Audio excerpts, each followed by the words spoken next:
souhaite bonne chance et longue vie encore à la télé communautaire.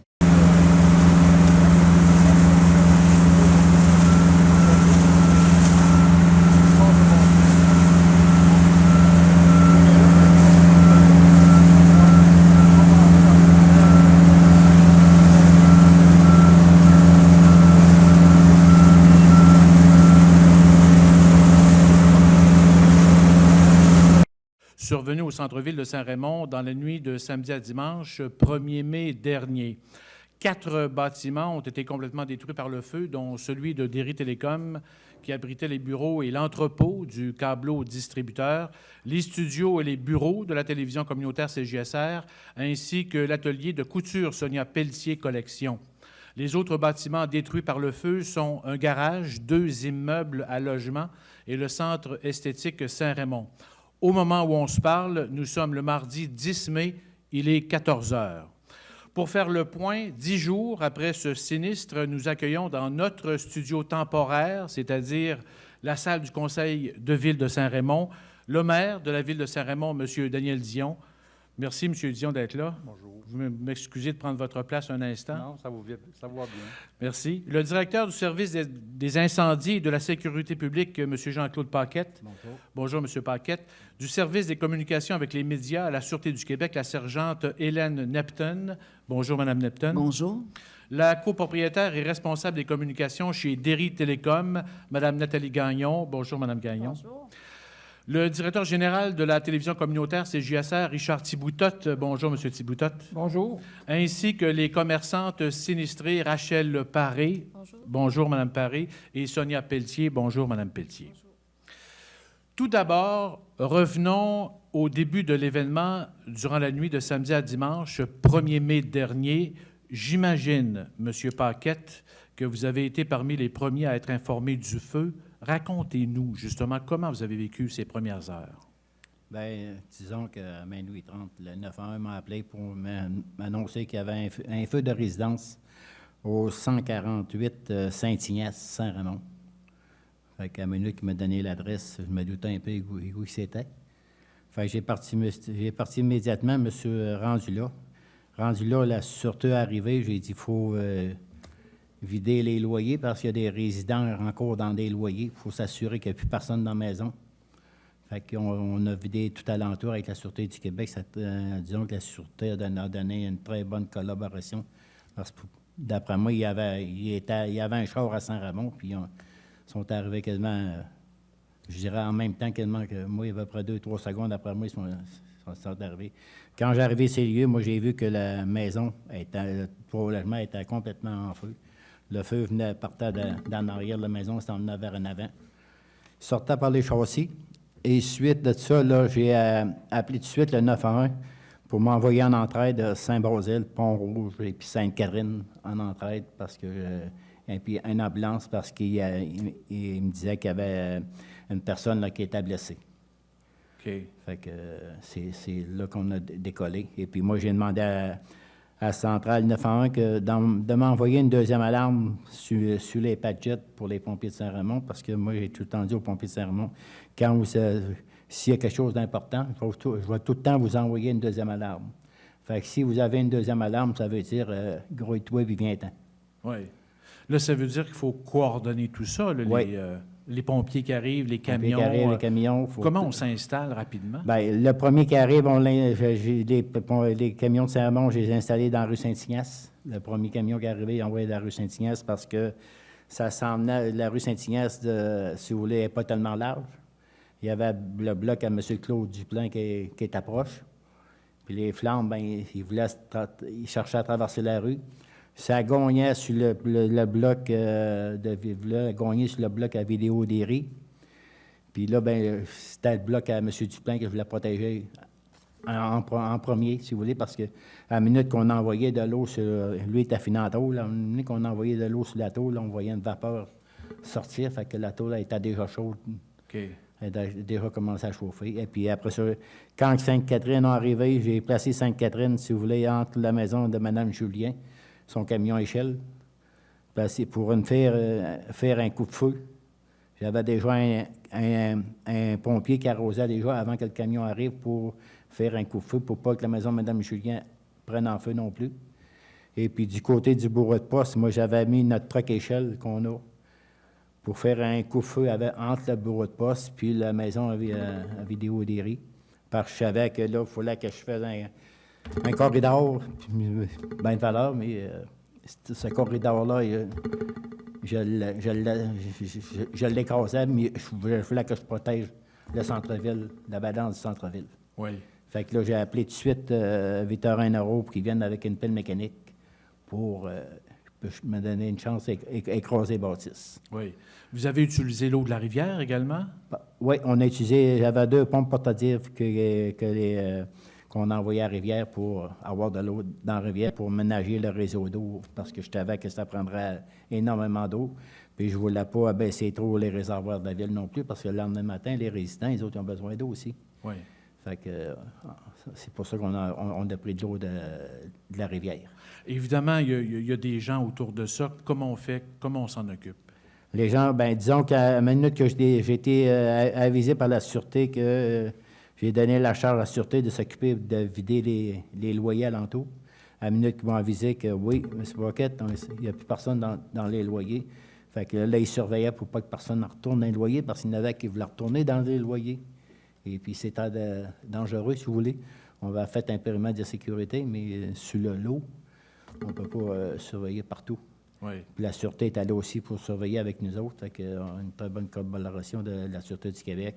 Et puis, à la minute qu'il arrivait à des pompiers, bien, comme le bureau de poste, bien là, j'ai été Saint-Basile. Quand il arrivait, on l'a mis sur le bureau de poste. Tu me protèges cette partie-là. S'il y a quelque chose, tu me reviens à moi. J'avais le directeur adjoint qui faisait des tournées aussi. Oui. Et puis... Et peut-être, justement, Mme Napiton, qu'est-ce qu'on fait dans ce genre de situation-là au niveau de la Sûreté du Québec? Je pense que ça a été très bien décrit. Nous, on assiste les pompiers. Je pense que ça a été très bien décrit. Nous, à la Sûreté du Québec, notre mandat, c'est vraiment de les assister dans ce cas-ci pour les évacuations. Alors, c'est ce qu'on a fait. On facilite la circulation des camions de pompiers, des policiers, puis pour dévier la circulation aussi régulière, pour pouvoir vraiment que eux puissent bien travailler dans leur périmètre en toute sécurité.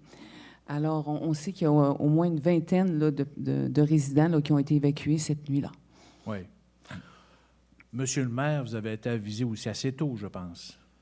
Oui, aux alentours d'1h30. En tout cas, j'étais là aux alentours de 2h, en fait, pour surveiller les opérations. Comment on avec, réagit justement M. quand on reçoit un appel du genre? Bien, ça réveille mal, là, c'est sûr. Et puis, quand on arrive sur le feu, bien là, on voit que c'est vraiment dangereux. On se demandait bien au début, c'est sûr qu'à 2h, on ne savait pas trop quel bord ça prendrait. Là. Ça flambait vraiment beaucoup. Si vous voyez les images, vous voyez qu'à ce moment-là, on ne savait pas quel bord ça prendrait. Est-ce que le vent était suffisamment fort pour transporter ça? Est-ce qu'on réussirait mettre assez d'eau sur les bâtisses adjacentes pour les sauver? C'est sûr que ça aurait pu se propager. Il aurait suffi que le vent tourne un peu de bord vers le centre-ville, puis on n'aurait pas été capable de contrôler tout ça parce qu'il y avait des tisons qui montaient vraiment haut dans les airs. On en a retrouvé dans le coin de Sport Expert, etc. Là. Ça fait que le vent a quand même poussé pas mal loin. Là. Oui. Et puis là, on a dit, à un moment donné, quand on m'a appelé, justement, on a dit il va falloir mettre des bâtisses à terre. Là, je me suis précipité pour aller voir ça parce que c'est vraiment à partir de là quasiment qu'on a commencé à contrôler un peu plus. Parce que quand on arrose une bâtisse complètement fermée, ça brûlait, ça sortait par les côtés, mais tu arroses, puis tu n'arroses pas le feu. Ça protège le feu de l'eau. L'eau, autrement dit, tombe à côté. Ça fait que, à la minute qu'on éventre une bâtisse, à ce moment-là, là, il arrosait dedans, directement dans le feu. C'est là qu'on a réussi à le contrôler davantage. Oui. Et là, vous devez jouer le rôle un peu de porte-parole ou... Non, c'était plus assister Jean-Claude dans ses décisions. Qu'est-ce qu'on fait avec tout ça? L'Aqua-Rouge. Oui, à minute qu'on a eu dont les résidents, il y avait un poste de commandement. Oui. Et puis, je disais aux résidents de se rendre au poste de commandement qu'il y avait un lieutenant là qui serait pour s'occuper des autres. Ça fait que c'était le capitaine qui était là. Et puis là, le capitaine appelait la Croix-Rouge. Disons que la Croix-Rouge a très bon collaboré. D'ailleurs, c'est des personnes, pour du temps, qui partent de Québec, qui s'en viennent à Saint-Raymond. Il faut qu'ils les appellent, sont chez eux, sont couchés. Ouais. Fait que, mais la Croix-Rouge est venue. Le dimanche au matin, il y avait à peu près 6 personnes de la Croix-Rouge qui étaient... Le bureau était au Roquemont, c'est à côte. Et puis les gens s'y allaient trouver la Croix-Rouge pour être localisés, puis que s'il y avait besoin d'aide, ils étaient là pour lui aider. Ceux qui n'avaient pas de parents ou Parents, d'amis, d'amis. ils ont passé la nuit à l'hôtel Roquemont OK. avec la Croix-Rouge. Oui. J'imagine que durant la nuit, il y a plusieurs témoins, il y a plusieurs personnes qui entendent, qui voient ce qui se passe. Bien, disons, durant la nuit, il y a des personnes qui viennent pour venir nous parler de quoi qui s'est passé, mais moi, disons que vers 1h, 1h30, j'avais transféré le dossier à la Sûreté du Québec parce que je me doutais je voyais qu'il y avait, doutais de quelque chose qui était louche. Fait qu'à la minute que je vois qu'il y a un incendie qui est louche un peu, d'ailleurs, je demande tout le temps que la Sûreté soit là en même temps que nous autres qui ont été appelés, elle demandait à la Sûreté de venir nous trouver. Oui. Là, j'ai demandé à l'agent, j'ai dit, je vais vous transférer le dossier. Il dit, pourquoi? J'ai dit, je trouve ça louche un peu. Il dit, vous avez raison, c'est pas OK. Oui. Fait que à ce moment-là, j'ai transféré le dossier à la Sûreté. Fait que c'est la Sûreté, nous autres, quand on a fini d'éteindre le feu, c'est la Sûreté qui prend la bâtisse en charge et puis qui surveille pour pas qu'il y ait personne qui là. Oui. On peut dire à peu près quoi, une cinquantaine de pompiers Environ 50 pompiers. qui Ils ont travaillé de main-nuit, si vous voulez. Ils ont travaillé, je dirais, un bon 12 heures là, à pleine capacité. Est-ce que vous avez eu peur à un moment donné que ça se propage davantage? Bien franchement, comme M. le maire disait tout à l'heure, aller jusqu'à 2 heures, 2 heures et quelques, on ne savait pas sur quel bord que ça prenait. C'est pour ça que j'ai fait, à minute au début, j'ai dit, ben valeur, mais j'ai pas le choix, il faut que je fasse écraser les bâtisses, parce que si le vent prend là-dedans, on va en perdre encore plus. Madame Nature a travaillé avec nous autres. Il y avait un petit vent, mais pas trop. Parce que si on remarque la maison de Mme Julien, vers le milieu, est en hall brick, là. Et puis le haut de la maison, et si vous remarquerez, le hall brick, il est noir, il a coulé.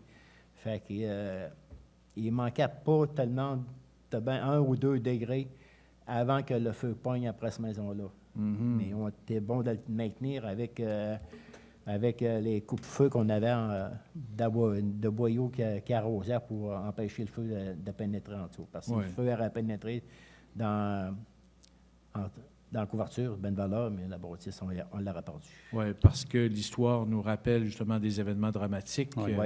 Monsieur le maire, vous en avez parlé un petit peu hier au conseil de ville, justement. Oui. Bien, je soulignais, entre autres, hier, une parenthèse, j'ai fait une motion de félicitations à tous les pompiers qui ont travaillé sur ce feu-là, là, parce que pour réussir, ça prend ce qu'on appelle la force de frappe. Puis pour ça, il faut arriver vite sur le feu, puis être un bon groupe 50. C'est sûr que vous arrivez une demi-heure en retard ou vous êtes juste 15. C'est sûr que vous ne contrôlerez pas, vous ne réussirez pas à contrôler le feu. Alors, ça a été bien fait. Puis nous autres, on est habitués avec l'entraide. On a même une entraide automatique. On sait qu'il faut aider nos municipalités voisines. Alors, on aide s'il y a quelque chose qui arrive à Pont-Rouge, on va y aller. Puis si les autres, fait que ça nous permet d'avoir une plus grosse force de frappe. Parce que comme je disais aussi, certains journalistes, ce n'est pas des pompiers qui sont assis dans une caserne en train de regarder la TV. C'est des gens couchés dans le lit. C'est des pompiers volontaires qui se lèvent et ils viennent au feu. Là. Ça fait que c'est extraordinaire. Là. Fait que, dans ce sens-là, on les a remerciés. Puis comme je disais, le centre-ville a déjà eu un feu majeur en 1899. Ouais. Mon beau-père avait relaté ça dans son histoire de la ville de Saint-Raymond. Et puis, à ce moment-là, il y a eu 40 maisons qui avaient été rasées, quasiment de la lumière aller jusqu'à la caisse populaire, là, des deux côtés de la rue. Et les pompiers étaient venus de Québec. Imaginez-vous qu'avec le train, ça fait que le temps qui arrive, il ne restait plus grand-chose sur les salages. Il y en a eu une autre aussi dans les années 40. C'est ça. Il y en a eu plus tard, aussi en 1907, je crois. Mais la plupart des bâtisses ont été reconstruites après ce feu-là. Ça fait que c'est des bâtisses de 1900. Alors, on retrouvait des bâtisses de 110 ans, 115 ans. Puis là, on voyait avec de la ripe, du branti dans les murs, etc. Ça fait que c'est des bâtisses quand même assez inflammables. Ouais. Puis des fois qui ont été agrandis par en dedans des murs par-dessus un autre mur. Agrandis une couple de fois. Agrandis une couple de fois. Double couverture. C'est tous des obstacles qu'on rencontre qui nous donnent de la difficulté pour éteindre notre feu. Oui. Est-ce que c'est un de vos plus gros feux, M. Paquette, de votre... C'est un des gros feux. J'en ai eu une coupe, si vous voulez, là.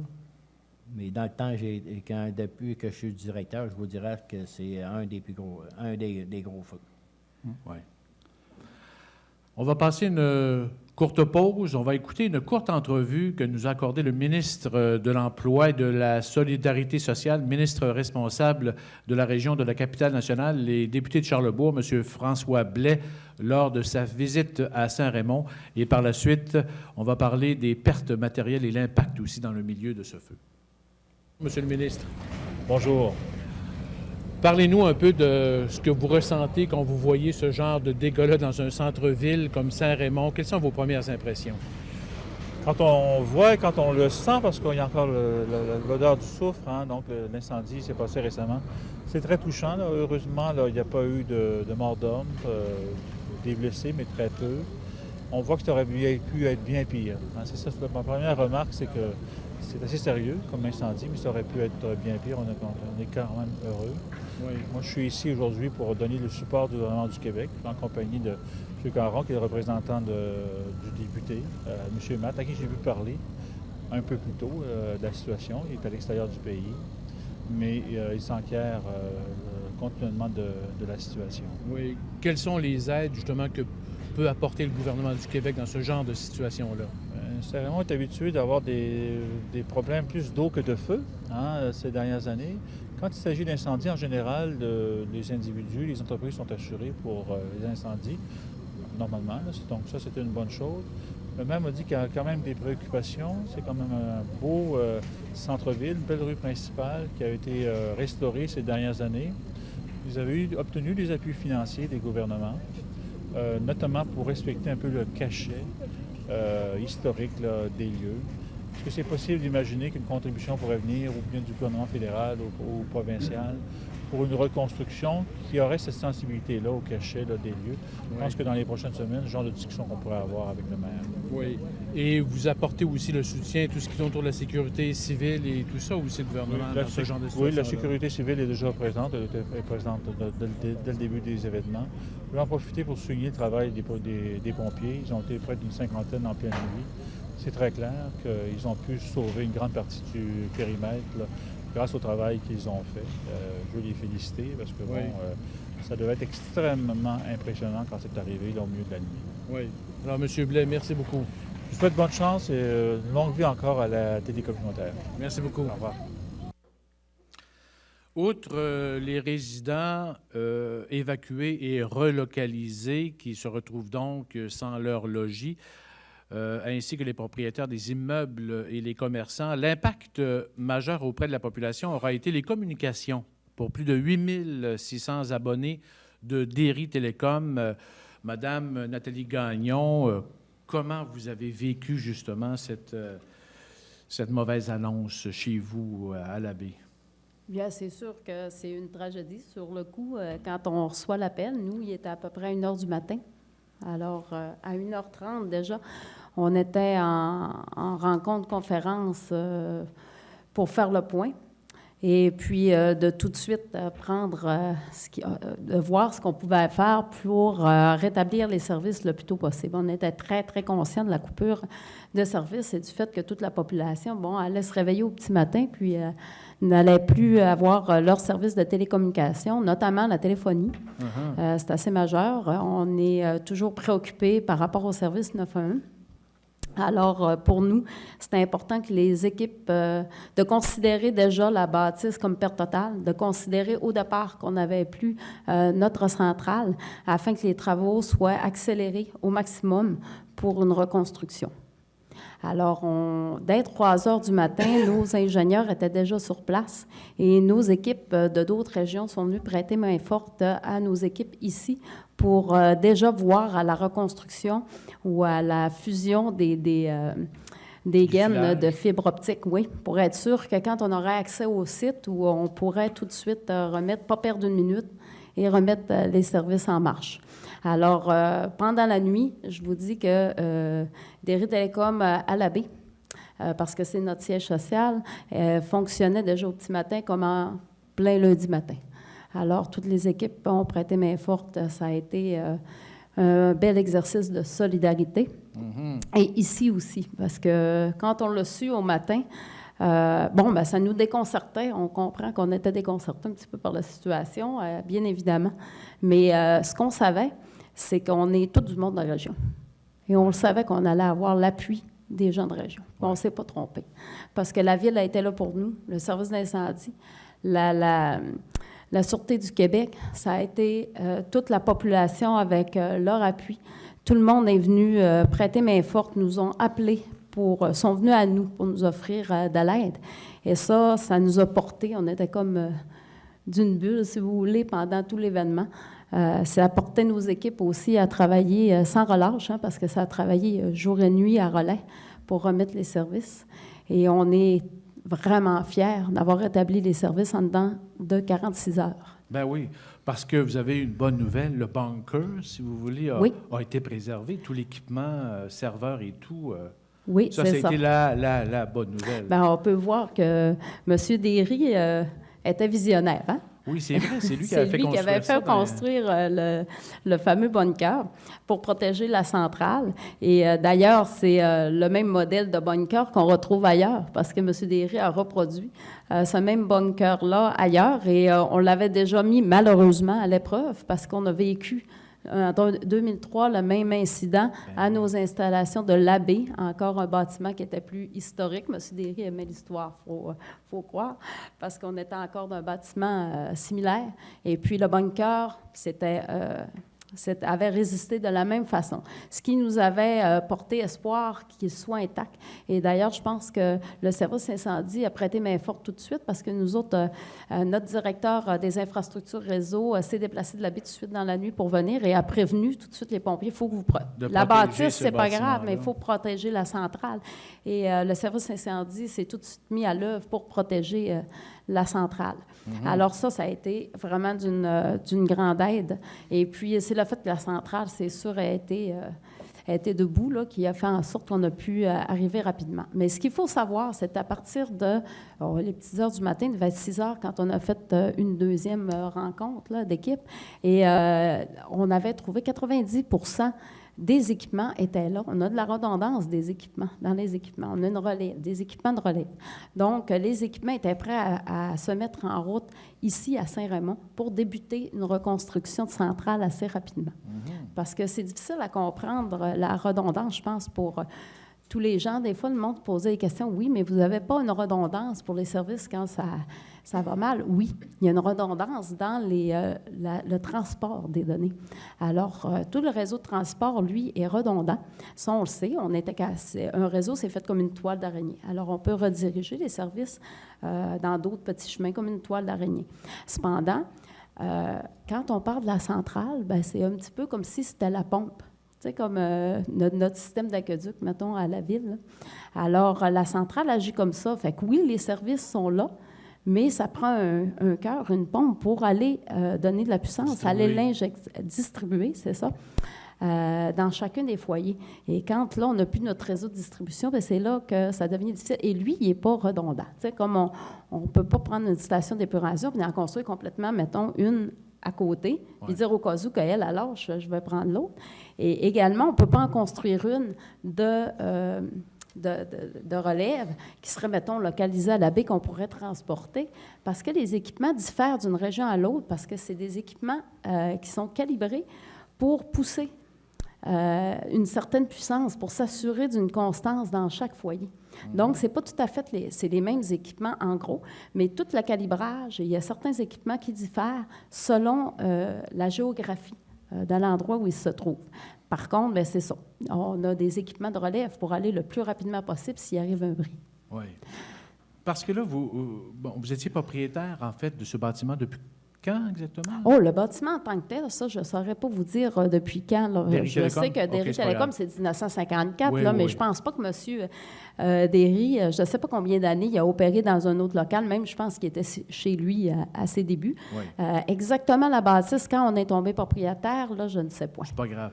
Mais ce que vous aviez, en fait, dans ce bâtiment-là, c'était, tout le service à la clientèle, vous aviez un entrepôt? Oui, on avait en fait, on avait tout. Hein, à l'époque, quand on construisait un service comme ça de télécom, on avait comme habitude de tout regrouper au même endroit, ce qui se fait un petit peu différemment aujourd'hui. Oui. Alors là, c'était vraiment la centrale qui était présente.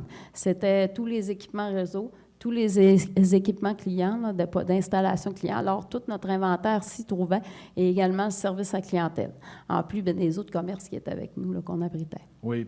Est-ce que vous avez eu des pertes de véhicules parce qu'il y avait le Il y stationnement a eu en arrière? un véhicule là, OK. qui a été là, mais les autres, nous, souvent, les techniciens repartent à la maison avec leur véhicule, donc ça a été une chance Ouais. pour nous. Oui. Oui, effectivement. Et bon, vous aviez justement dans cette bâtisse-là, nous étions dans cette bâtisse-là, la télévision communautaire CJSR. Richard Thiboutot, comment vous avez vécu cette mauvaise nouvelle? Assez dramatique.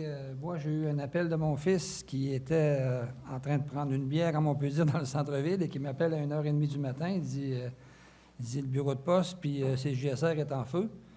Je peux vous dire qu'on met les pantalons, puis on saute dans nos culottes, puis on va voir qu'est-ce qui se passe. Puis vers 1h30, notre bureau n'était pas nécessairement dans le gros de l'incendie. C'était la petite bâtisse blanche à côté qui était écrasée, mais on voyait que l'entretoit, j'ai dit, je pense qu'on va sauver les meubles, comme on dit. Mais je suis retourné à 3h30 du matin, puis là, on ne sauvait plus les meubles. Là, c'était réellement, je regardais brûler l'espace de mon bureau, là, dans ma tête, là. Je voyais brûler les choses à l'intérieur, là. Toutes nos caméras. On a réussi à sauver 2 caméras. C'est pour ça qu'ici, aujourd'hui, on est en onde. Parce que, justement, ces 2 caméramans-là, ils les avaient dans le véhicule. C'était à peu près tout l'équipement qu'on a sauvé. Et je peux vous dire que c'est une perte pas totale. On a réussi à sauver des archives. C'est sûr qu'il y a eu bien des oui-dire qu'on avait tout perdu nos archives. C'est pas vrai. On avait eu la chance, il y a 2 ans, nous autres, de prendre tout ce qui était sur cassette VHS et de les transférer sur des disques, sur des DVD. Donc, puis on avait eu aussi l'heureuse idée d'offrir nos cassettes VHS au centre d'archives de Portneuf à Deschambault, qu'eux autres les ont entreposées, et devaient aussi les transférer, eux autres, sur DVD ou disque dur, sauf qu'ils ne l'ont pas encore fait. Mais nous autres, on va aller rechercher nos cassettes, puis on va les remettre sur DVD et sur disque dur, et là, les refaire en double pour qu'on ne reperde pas nos archives. Ouais. On était justement en projet pour le faire, on avait justement une cet subvention. C'était prévu pour cet été. Fait que là, c'est sûr qu'on a perdu, comme on peut dire, 98 de nos équipements. Oui, la régie, Les ordinateurs et tout. Les ordinateurs. Là, il faut faire justement la liste de tout ce qu'on a perdu pour nos assureurs. Puis je peux vous dire que la nuit dernière, je me suis levé, puis le petit hamster, il vire, là. Faut que tu penses à tout ça, là. Ouais. On en perd des choses depuis 45 ans que la TV existe, là. Et depuis combien de temps que CJSR était dans ces locaux-là? Je vous dirais 2001, 2002, dans ce coin-là. Okay. Ça devait faire 14-15 ans qu'on était là. Oui. Donc, on avait des biens d'accumuler puis tout ça. Oui. Il y avait aussi un logement locatif à la façade, mais qui n'était pas... Qui n'était pas occupé. En fait, nous, c'est ça, on avait cessé le bail parce qu'effectivement, avec les opérations de l'entreprise qui prenaient de l'ampleur, bon, bien, l'espace, c'est moins un petit peu dans notre corps business, donc on n'avait plus de résidents. Oui. On allait vers une vocation commerciale strictement. Oui. Puis depuis quelques années, Sonia Pelletier, justement, Sonia, vous avez décidé justement d'ouvrir votre atelier dans cette bâtisse-là. Ça faisait 6 ans. Ça faisait 6 ans? Dans mes locaux, mais quand je me suis partie en affaires, il y a 20 ans, ben mon père était dans l'entreprise de Derry Télécom, puis j'avais pris mon local il y a 20 ans. Oui. J'ai parti quelques années, puis ça faisait 6 ans que j'étais revenue.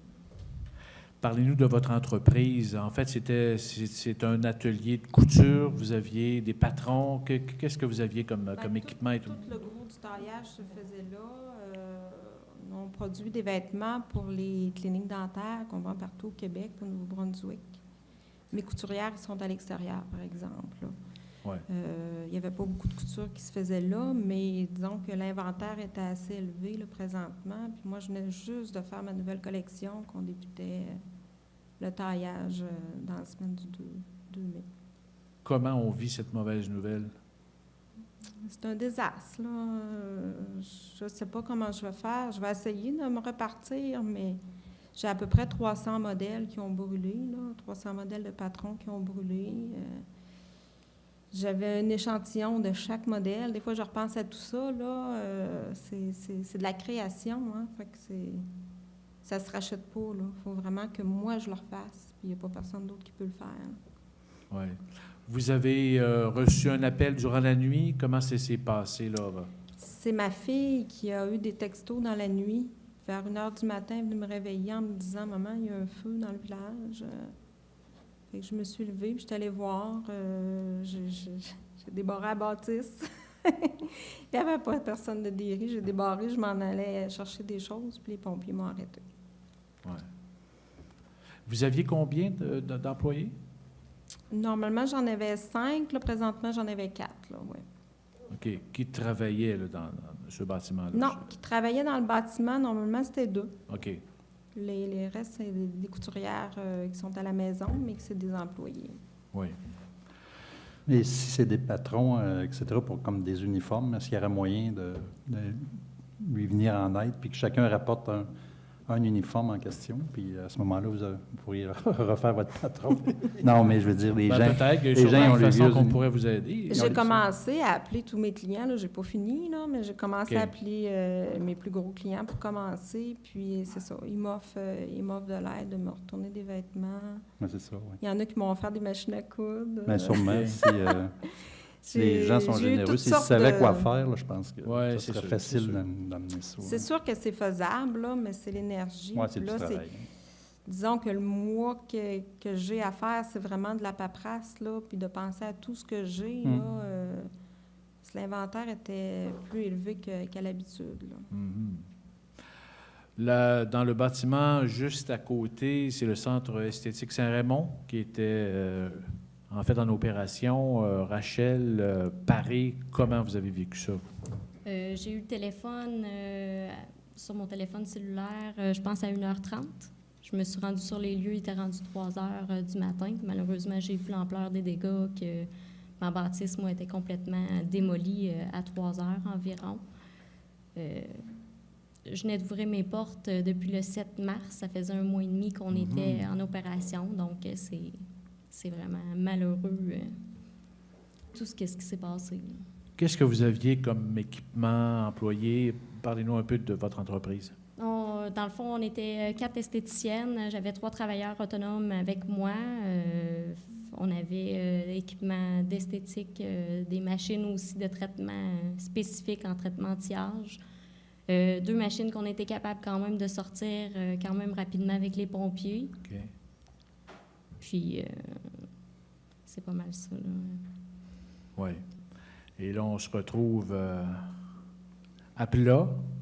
Oui. On souhaite recommencer. On va en reparler tantôt, mais déjà là, vous envisagez Oui, un on retour? pense au retour, oui. On essaie de voir le côté positif dans tout ça, de dire qu'on va faire une reconstruction, puis on va recommencer, recommencer, si on pourrait dire, Ouais. de rebâtir encore une 2e fois. Comme conséquence collatérale, les immeubles voisins, Poste Canada, le bâtiment du côté est, on a réussi à épargner. Est-ce qu'il y a Oui, eu de l'eau quand même, je pense? Oui, le bureau de poste, bien, moi, j'avais mis 2... sur ce côté-là, j'avais des équipes de 2 sur le toit du bureau de poste pour le protéger. Et puis, plus le canon qui protégeait le mur du bureau de poste. Mais disons que l'eau qu'ils ont envoyée sur la couverture du bureau de poste, disons qu'il est rentré de l'eau par la ventilation.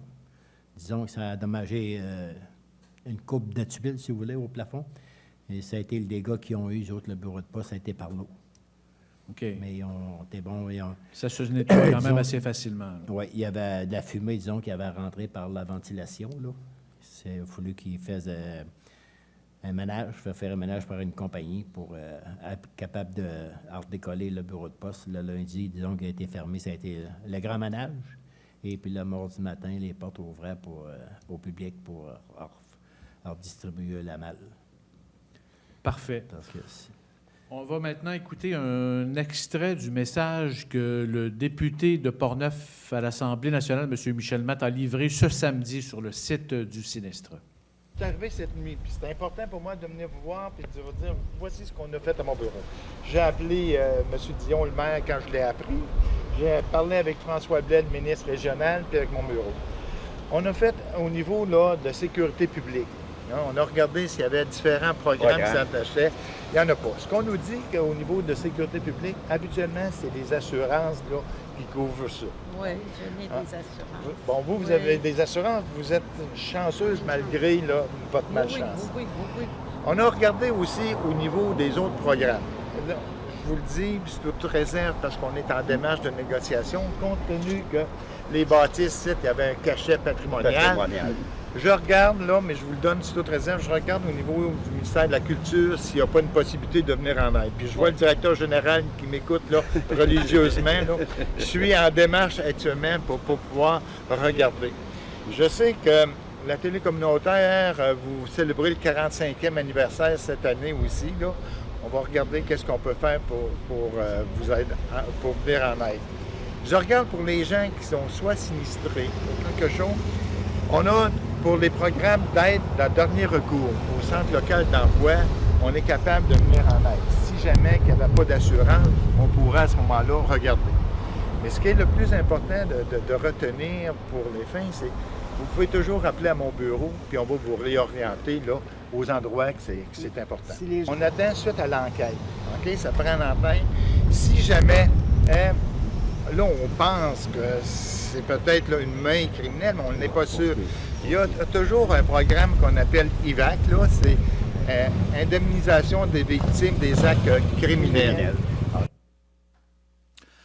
Et justement, pour faire suite à cette hypothèse criminelle ou négligence criminelle, c'est l'enquête de la Sûreté du Québec qui nous permettra de connaître les causes de cet incendie. Madame la sergente Hélène Napton, tout d'abord, quelles sont les démarches qu'on entreprend justement dans ce cas-là, dans l'enquête? Comment on débute justement une enquête comme ça? Après avoir assisté les services d'incendie à évacuer les gens et puis à sécuriser les lieux, on passe à une autre étape. Là, à cette étape-ci, Monsieur Paquette nous a confié l'enquête et c'était transmis au crime majeur de la Sûreté du Québec à ce moment-là. Dans un premier temps, on a dépêché le service d'identité judiciaire qui ont plusieurs techniciens en scène d'incendie. Donc, dès le dimanche, aussitôt qu'on a pu entrer sur la scène, parce qu'il faut quand même comprendre qu'il faut que les flammes soient éteintes, que ce soit sécurisé. Alors, on a commencé notre travail qui s'est continué jusqu'au lendemain, en fin d'après-midi. Au moment où on a libéré les lieux, on avait à ce moment-là, les techniciens en scène incendie avaient examiné tous les secteurs qu'ils avaient examinés et avaient récupéré ce qu'ils pouvaient récupérer pour permettre à l'enquête de progresser. De leur côté, évidemment, les enquêteurs des crimes majeurs ont aussi débuté leur travail en recueillant beaucoup de témoignages. Ils ont rencontré en tout jusqu'à présent presque une trentaine de personnes et de témoignages. On sait qu'on avait 2 personnes qui avaient été blessées aussi, qui avaient dû sauter de leur balcon. Ils avaient été hospitalisés. Elles ont été aussi rencontrées comme témoins. Actuellement, on est à colliger toutes ces informations afin de terminer l'enquête qui n'est pas terminée en ce moment. Oui.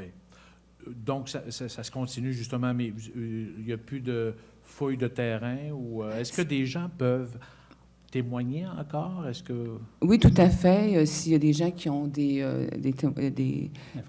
informations ou encore on a eu des photos, on a eu toutes sortes de matériel qui nous permettent d'avancer dans notre enquête. C'est certain qu'on commence à comprendre un peu ce qui s'est passé. Puis il faut le dire qu'on travaille avec le service des incendies dans ce dossier-là, dans l'enquête. C'est très important pour déterminer l'origine du feu et ses causes. Et tout ce qui peut nous être apporté est très, très important.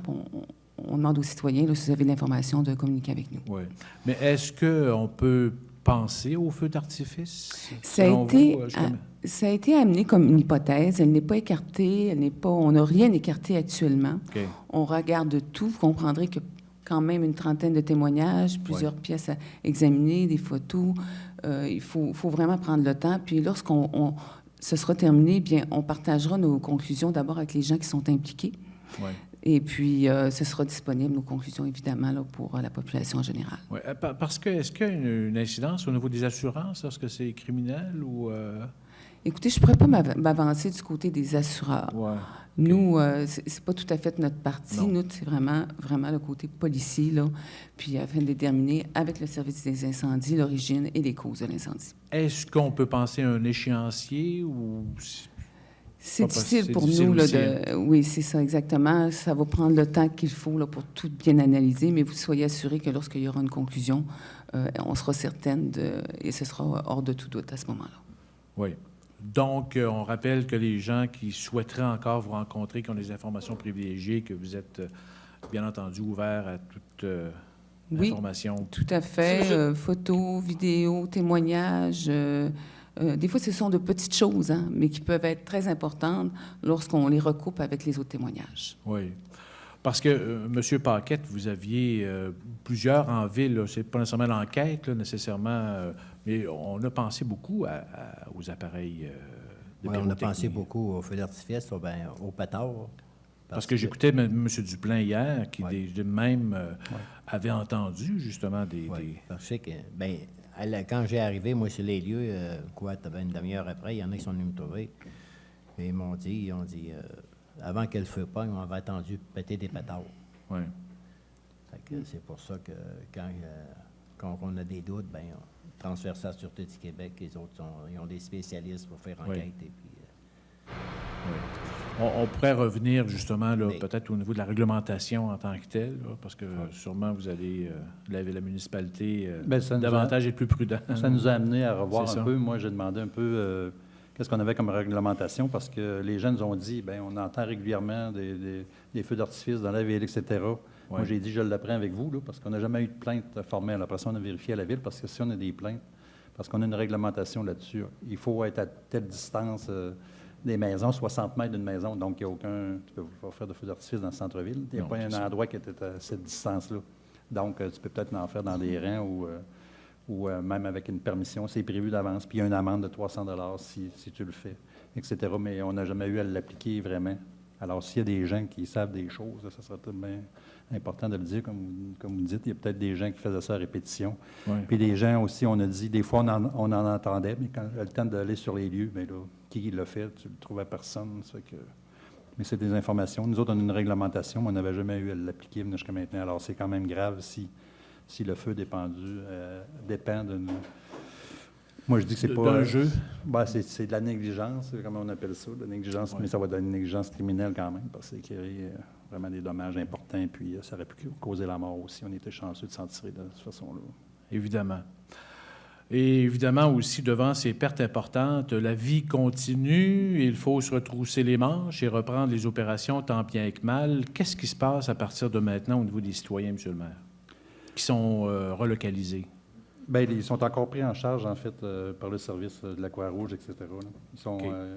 Ils ont des soins. Il y a les gens, il faut dire que quand on disait qu'il y en avait 20 qui étaient évacués, il y en avait qui étaient à l'édifice voisin, l'édifice à Mme Julien, justement. Oui. Donc, la majorité était quasiment dans cet édifice-là. Là, je pense qu'ils ont réintégré leur... oui, ils ont commencé à réintégrer le... Il y en a logement. peut-être 14 sur 16 qui ont réintégré. Ah, quand même. 14 sur 20. La principale partie était ceux-là, on les avait évacués par précaution. Ceux-là ont pu réintégrer après qu'on a enlevé un peu la boucane, etc., là, toutes les centrales qu'il pouvait y avoir. Puis finalement, les premières journées, non. Il était impossible d'y aller. Il fallait qu'il fasse un ménage, mais après ça c'est fait.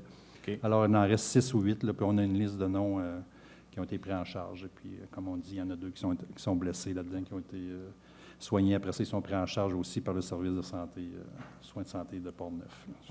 Ceux-là. Puis, les autres, on va voir s'il faut les relocaliser, mais on n'a eu aucune demande là, pour l'instant de les prendre en charge, de leur trouver un loyer. Tout le monde s'est trouvé quelque chose pour l'instant. OK. Fait qu'on en est là. Parfait. Du côté d'Éry Télécom, évidemment, là, tout le monde est rebranché. C'était la grande partie. Qu'est-ce qu'on fait maintenant avec le bâtiment puis la suite? Bien, à la suite, tout le monde a été effectivement rebranché. Pour nous, c'était le grand défi. Il faut savoir qu'on avait 6 gaines de 24 fibres là, qui entraient dans la centrale. Ça a été fait. Cependant, ça a été fait rapidement. Tout le monde a travaillé à pied d'œuvre. J'aimerais d'ailleurs saluer nos travailleurs parce que ça a été, écoutez, En 46 heures, ça relève quasiment du miracle là, d'avoir réussi à coordonner des sous-traitants. Combien de personnes à peu près? Chez vous, Une comme ça? dizaine de notre équipe, et il y a OK. eu des sous-traitants aussi qui sont venus. À un moment donné, tu ne peux pas être plus parce que l'espace est restreint. Ouais.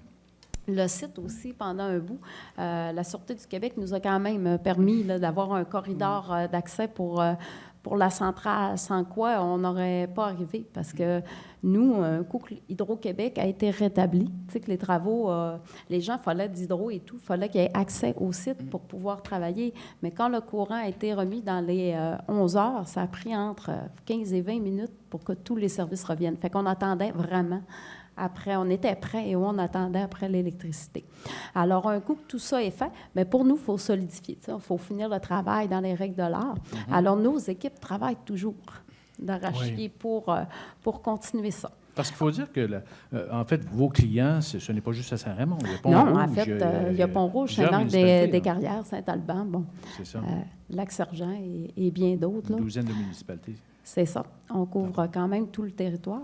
Et puis, à ce niveau-là, c'est revenu, les services sont tous revenus et on a recommencé à faire des services d'installation ou aller régler des problématiques chez les clients ou installer des décodeurs là, dans les 36 heures. OK. Alors, nos gens se sont remis tout de suite au travail. Alors, c'est bien important pour nous de reprendre les activités le plus rapidement possible, le plus normalement possible. La portion qui nous reste à plus travailler, c'est le service à clientèle. Parce que là, relocaliser un service à clientèle avec tout le système téléphonique et tout ce que ça implique, ça, c'est un petit peu plus complexe. Alors là, on a trouvé un local actuellement pour opérer. On est Accueillir tout de les suite gens aussi. à côté de ce qui était l'ancienne papeterie, Papeterie, là, ben sur oui. Saint-Joseph. Alors, on va s'établir à cet endroit-là. Par contre, ils ont eu des dommages par l'eau également. Donc, il faut qu'ils fassent des petits travaux là, pour réparer ça, pour nous accueillir. Pour ce qui est des installations, on avait déjà loué un entrepôt qui était ici sur Saint-Jacques, non loin de Saint-Jacques.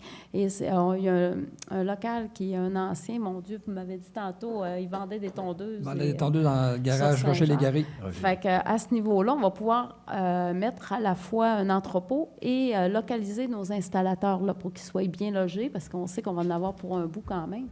Donc, ces gens-là vont pouvoir aller faire leur travail, imprimer les appels de service de la journée, préparer le matériel pour les clients et aller servir les clients. Et nos gens réseau aussi vont opérer à partir de là. Ce qui fait que si on voit qu'on est sur Saint-Jacques, Saint-Joseph, on tourne autour de la centrale, ce qui est plus pratique pour nous pour amener la fibre optique puisqu'on a besoin pour opérer. Donc, et également... la télé communautaire Ben oui. qui va nous suivre. On a loué des locaux avec nous. On ne se sépare pas.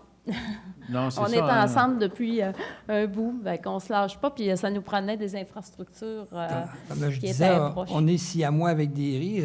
S'ils sont dans un local, il faut qu'on soit adjacent à eux. Puis on pensait, nous autres, dans les aménagements de nouveaux locaux. Ouais, c'était important pour nous que les nouveaux locaux puissent permettre que la télé soit présente, ce qui a rendu un petit peu plus complexe de trouver un local. Mais on va être bien, en tout cas, pour un petit bout. Puis on espère que nos gens, dès la semaine prochaine ou assez proches, puissent reprendre le travail parce que je pense que, tu sais, nous, on a soutenu, ça a été intense, l'aide de tout le monde, mais ceux qui se rendaient chaque matin dans ce local-là, là, c'est eux qui sont affectés Ben oui. moralement. Puis je pense que la meilleure manière de passer au travers quelque chose qui nous arrive comme ça, c'est de se mettre dans l'action.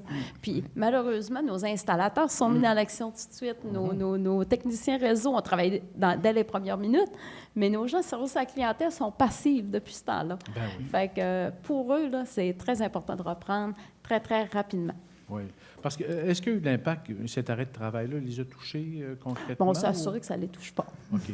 Peu importe ce qui arrive, nous, on veut que... C'est vrai. Nos employés, on est proches. Ouais. On est très, très proches. Puis d'ailleurs, on vient de faire l'acquisition, là, ça fait à peu près... quand le feu est arrivé, ça faisait 3 semaines. Donc, 3 semaines à peu près. Et puis, on travaille dans les opérations comme n'importe quel chef d'entreprise qui est ici. On a notre entreprise, mais on est impliqué avec eux dans les opérations. On a les mains dans la pâte aussi. Là, on n'est pas... Donc, c'était très, très important pour nous qu'ils soient bien puis qu'ils soient entourés. Puis c'est ce qu'on continue. C'est pour ça que les locaux, c'était majeur. Là, on voulait qu'ils reprennent les activités rapidement. Fait que c'est pour ça qu'il fallait être proche pour construire, que ça soit le moins compliqué possible, de ramener la fibre dans nos locaux pour qu'ils reprennent les activités.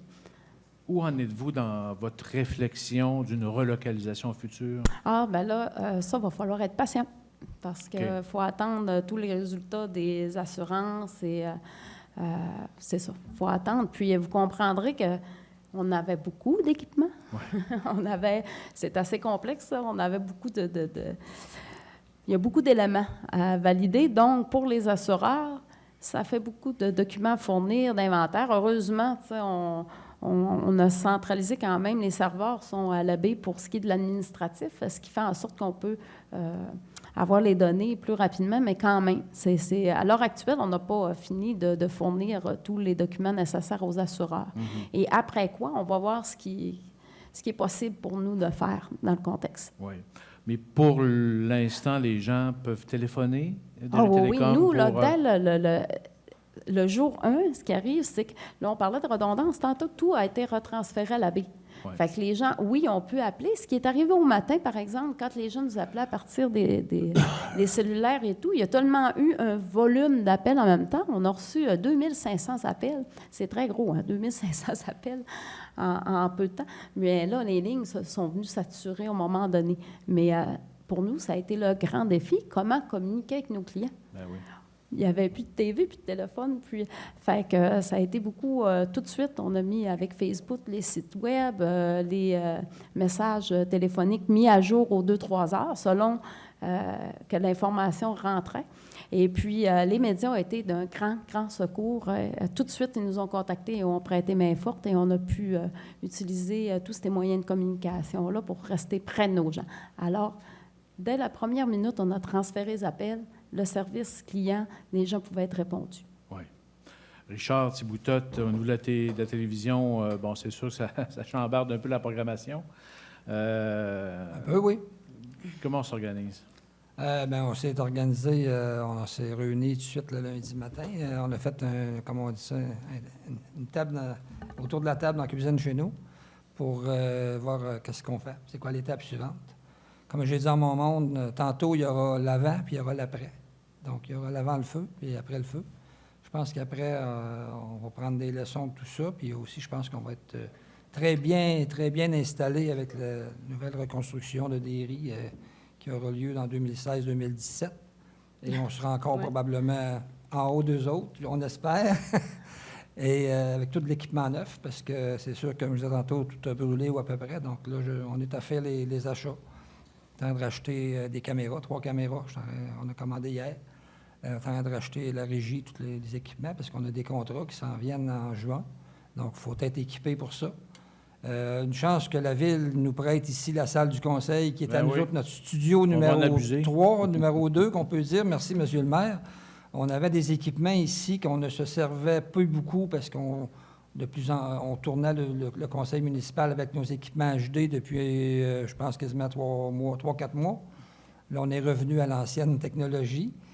Une chance qu'on a ça ici. On peut faire l'émission ici aujourd'hui avec ça. Puis probablement qu'il faut penser à l'automne aussi, tantôt, mais qu'on ait des entrevues, quelque chose, parce que dans le local qu'on s'en va, dans le sous-sol, jusque Derry va être, le 175C rue Saint-Joseph, on a de la place pour aménager les bureaux, un petit coin pour mettre l'entrepôt, mais ce qui est studio, ça va être restreint, mais on peut faire un coin pareil, mais on va sûrement se servir ici beaucoup de la salle du conseil pour faire des événements spéciaux.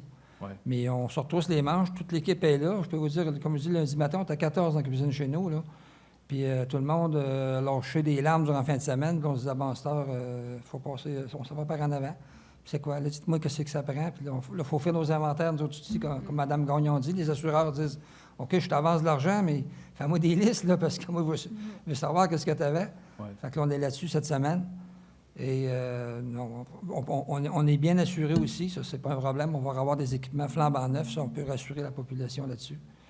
Puis, ça va aller...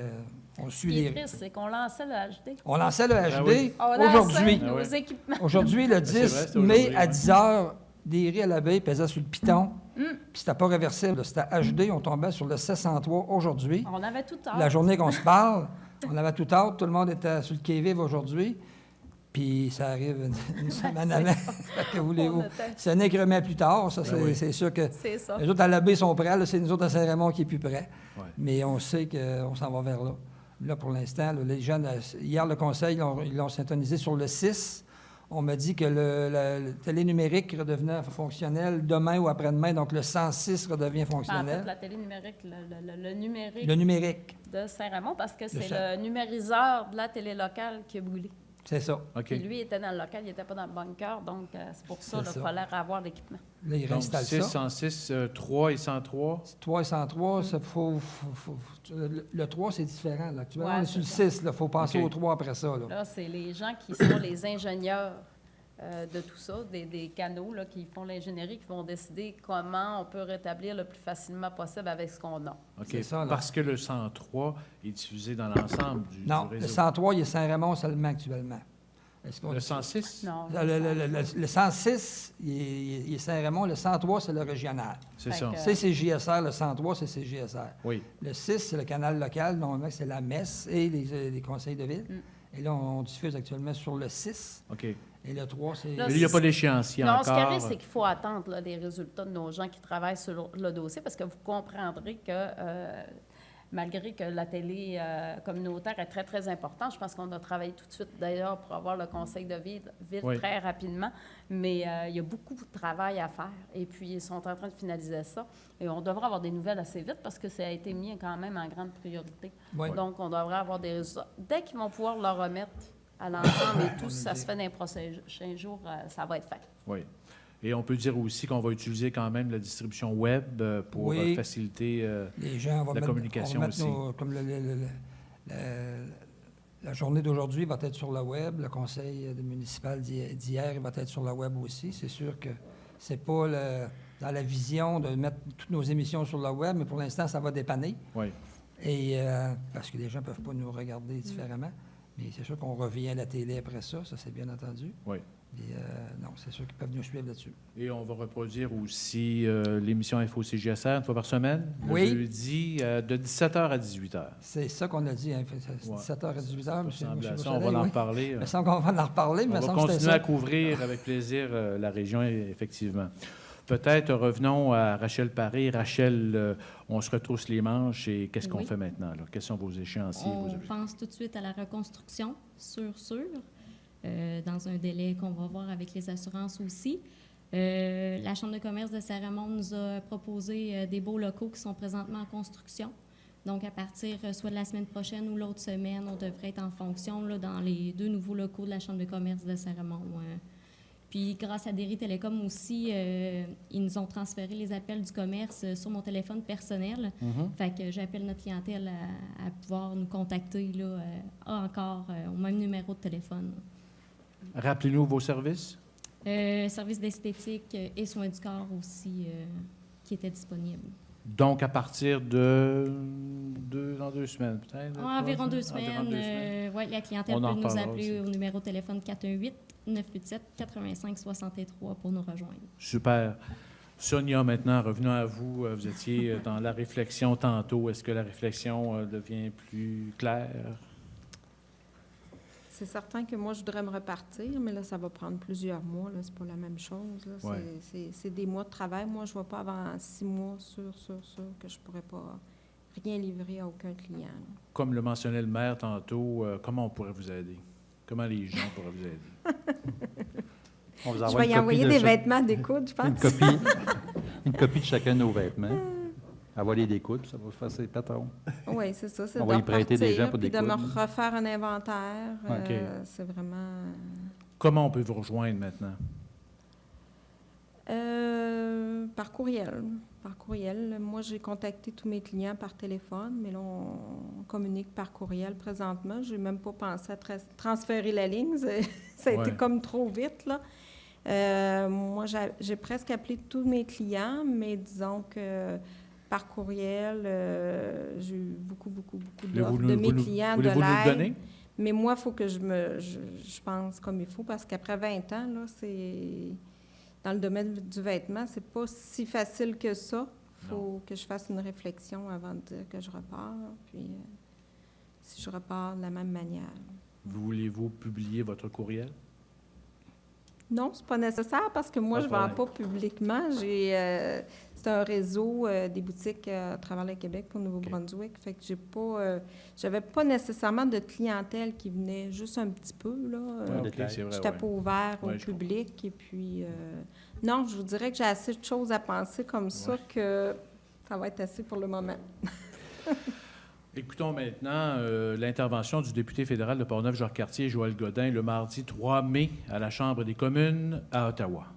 Monsieur le Président, lors de mon passage à l'ouverture de la 13e édition du Festival de films en environnement de Portneuf, j'ai mentionné que je ferai une déclaration afin de connaître encore plus cet événement unique de ma circonscription. Les circonstances m'obligent à partager ce temps en raison de l'incendie de dimanche dernier qui a graffiné le visage du centre-ville de Saint-Raymond-de-Portneuf. En premier lieu, j'aimerais m'adresser aux victimes de ce sinistre, leur assurer mon appui le plus complet et qu'ils sachent que mes pensées les accompagnent à travers cette épreuve. J'aimerais féliciter le service incendie de la ville ainsi que les pompiers des autres municipalités avoisinantes pour leur intervention, ce qui a permis de limiter les dégâts.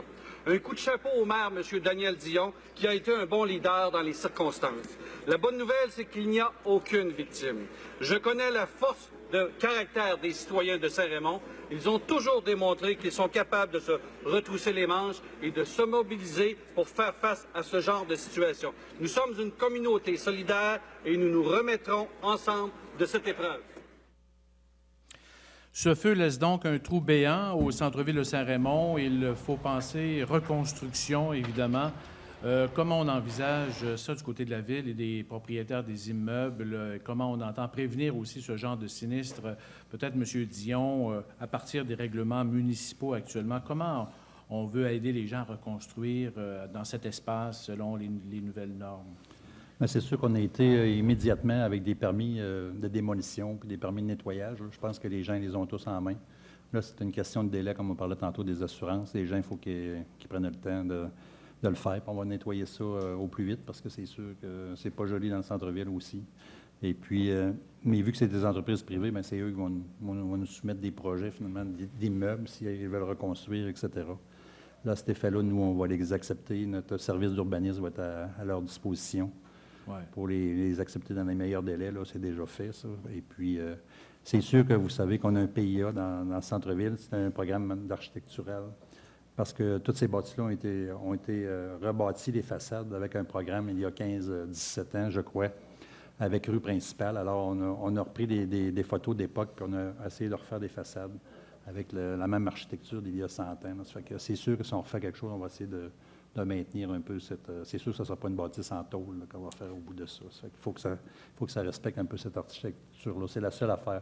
Puis dans ce cadre-là, bien, c'est ça, on a vu ici les députés, les ministres, ils essaient de nous aider, mais il faut cadrer dans des programmes. Alors, il y a justement des programmes au niveau de la culture. Est-ce qu'on pourrait avoir là-dedans? Il y aurait peut-être de l'aide, parce que dans ce temps-là, quand on l'avait fait il y a 17 ans, il y avait eu de l'aide de la municipalité, puis il y avait eu de l'aide du gouvernement. C'était un programme... Dans la construction pour les propriétaires? Dans ces façades-là. OK. Il faudrait revenir avec ça, un programme qui peut-être qui pourrait aider à reconstruire quelque chose de joli, hein, qui cadrerait bien. Et puis, on peut faire d'autres choses. Là, il y avait des grandes bâtisses en long, peut-être qu'on pourrait faire une façade sur la rue Saint-Joseph, faire du stationnement en arrière. En tout cas, il y a plusieurs projets qu'on peut regarder plus beaux que même ce qu'il y avait avant. Oui. En profiter pendant qu'il y a un grand quadrilatère de vide. Parce que là, finalement, on avait quand même une certaine complexité déjà. Là. Ça a déjà pas mal tassé dans le coin. Là. On avait beaucoup d'opérations dans ce petit secteur-là, quand vous vous en rappelez. Ouais. Fait que je pense qu'on peut essayer de s'améliorer de ce côté-là. Fait que nous, tout est sur la table, puis les gens qui nous présentent des projets, puis on va les regarder avec eux, puis si on est capable de faire ça ensemble, c'est sûr que ça va marcher. En termes d'échéancier, le ménage devrait se faire d'ici quand? Bien, c'est plutôt possible. Okay. Je pense qu'on a un mois là, en termes pour faire le ménage, mais là, c'est plus des délais d'assurance, mais je pense que ça va se faire aujourd'hui. J'ai vu qu'il y avait une pelle qui s'activait. Oui. Fait qu'ils vont faire le ménage le plus rapidement possible pour amener ça au dépotoir. Et peut-être en terminant, revenons un peu au règlement feu d'artifice. M. Paquette, ça va être un peu, je pense, votre cheval de bataille. On va essayer, disons qu'on a revisionné notre règlement de la ville, comme M. le maire disait. Ils sont obligés de demander un permis pour faire un feu d'artifice, tout feu d'artifice, même les feux d'artifice qu'ils vont acheter dans des dépanneurs. Ça prend un permis. Ceux qui n'ont pas de permis sont sujets à des infractions. C'est comme les feux à ciel ouvert. feu à ciel ouvert, ça prend un permis. Puis le monde, le permis ne coûte pas cher. Il s'agit de faire un appel. Ils ont juste à m'appeler.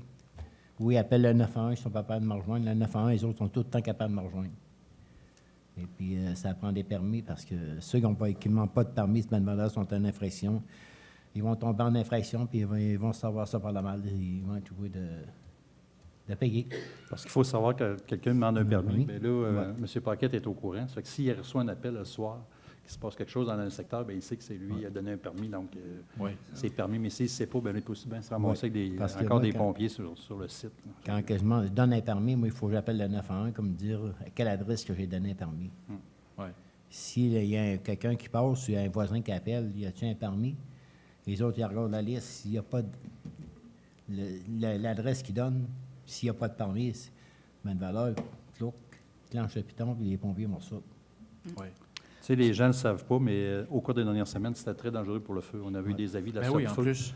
Ici, même si on pense qu'il y a de la neige dans le bois, mais il n'y a pas plu pendant plusieurs semaines. Puis les feuilles mortes, etc., qu'il y a dans le bois, c'était très inflammable. Alors, Fort McMurray, là, un peu, on ne sait pas ce qui est arrivé. Ça a parti comme ça, puis ça devient incontrôlable. C'est très dangereux. On demeure dans le bois ici. Juste pour ajouter, les policiers de la Sûreté du Québec appliquent aussi les règlements municipaux de la ville. Oui, c'est vrai. Oui, parce que assez souvent, la Sûreté va me lâcher un coup de fil. C'est pas qu'il y a un feu dans tel coin, on veut le fumer. Et vous donnez un permis.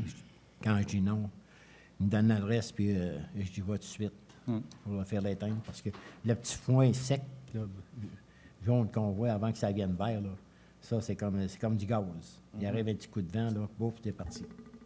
Tu n'es plus capable de l'éteindre. Bien sûr. Est-ce qu'on peut penser au mois de juin, du côté de la ville?